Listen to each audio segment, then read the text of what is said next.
રંગ જોમે કે જંગ જોમે, પણ જે જગ્યાએ અમારા ગીરના બંકાની એન્ટ્રી થાય તો ભરબજારે માહોલ જોમે લે.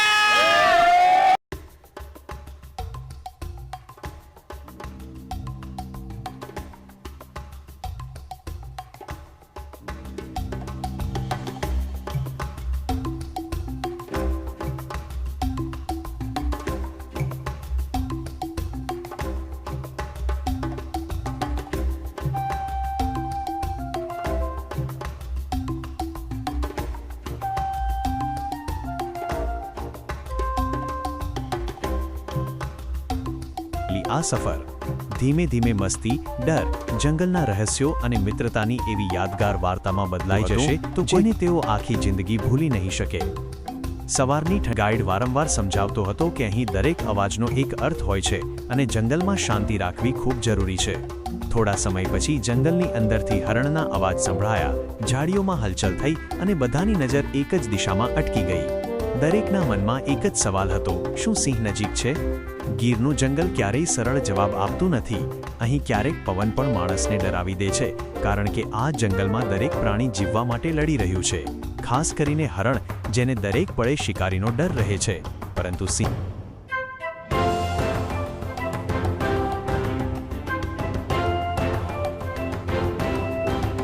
બિંદાસ જીવે છે, કારણ કે આખા જંગલમાં એના કરતા મોટો કોઈ નથી. સફર આગળ વધી અને પછી ગાઈડે ગીરના પ્રસિદ્ધ જય વીરુ સિંહોની વાર્તા સંભળાવી. બે એવા સિંહો જે બાળપણથી જ હંમેશા સાથે રહેતા. શિકાર હોય, જંગલમાં ફરવું હોય કે લડાઈ, બંને ક્યારેય અલગ નહોતા પડતા. લોકો એમની મિત્રતાને ફિલ્મના જય વીરુ જેવી ગણતા, પરંતુ એક દિવસ જંગલની ભયાનક લડાઈમાં એક સિંહ ગંભીર રીતે ઇજાગ્રસ્ત થયો અને થોડા સમય પછી તેનું મૃત્યુ થઈ ગયું. બીજો સિંહ બચી ગયો હતો, પરંતુ લોકો કહે છે કે એ પહેલા જેવો ક્યારેય રહ્યો નહીં. જે સિંહ હંમેશા ગર્જના કરતો હતો એ હવે એકલો રહેવા લાગ્યો અને થોડા સમય પછી એ પણ આ દુનિયા છોડીને ચાલ્યો ગયો. કદાચ એ પોતાના ભાઈ વગર જીવવા તૈયાર નહોતો. આ વાર્તા બતાવે છે કે લાગણીઓ માત્ર માણસોમાં જ નથી હોતી. જંગલના રાજાઓ પણ સંબંધોને દિલથી જીવતા હોય છે.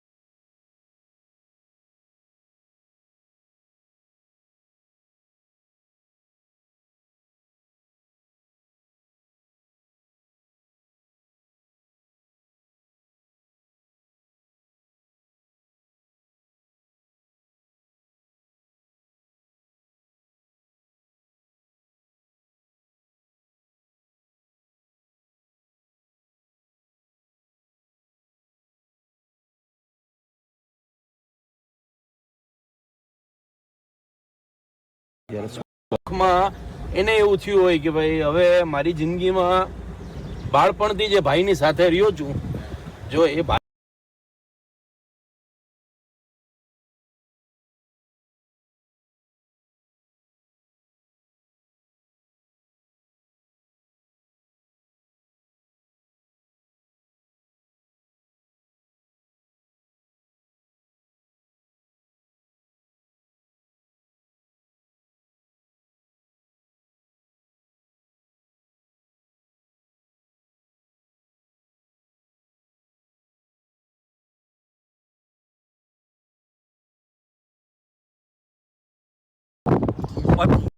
मेडिसिन कैप्सूल फॉर्म એવું એમ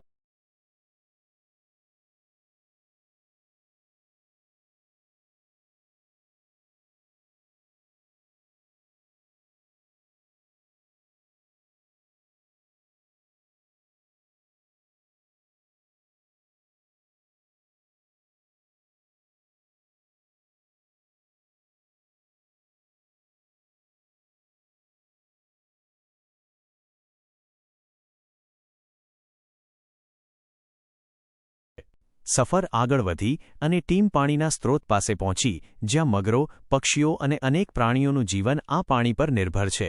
પરંતુ ગાડીની અંદર હજુ પણ મસ્તી ચાલુ હતી. કોઈ શક્કરબાગ જવાની વાત કરતું હતું તો કોઈ સીધું ઘરે જવાની વચ્ચે કોઈ બોલી ઉઠ્યું 80,000 રૂપિયા ખર્ચી નાખ્યા હવે અહવો આખી ગાડી ફરી હસવામાં ડૂબી ગઈ ધીમે ધીમે સાંજ થવા લાગી સૂર્ય જંગલની પાછળ છુપાઈ રહ્યો હતો અને હવે કોઈને એ મહત્વનું લાગતું નહોતું કે સિંહ દેખાયો કે નહીં કારણ કે આ સફરે બધાને એવી યાદો આપી હતી જે કદાચ આખી જિંદગી ભૂલાય નહીં રંગ ચોમે કે જંગ જોમે પણ જ્યાં ગીરના પંખાની એન્ટ્રી થાય ત્યાં આખો માહોલ જામી જાય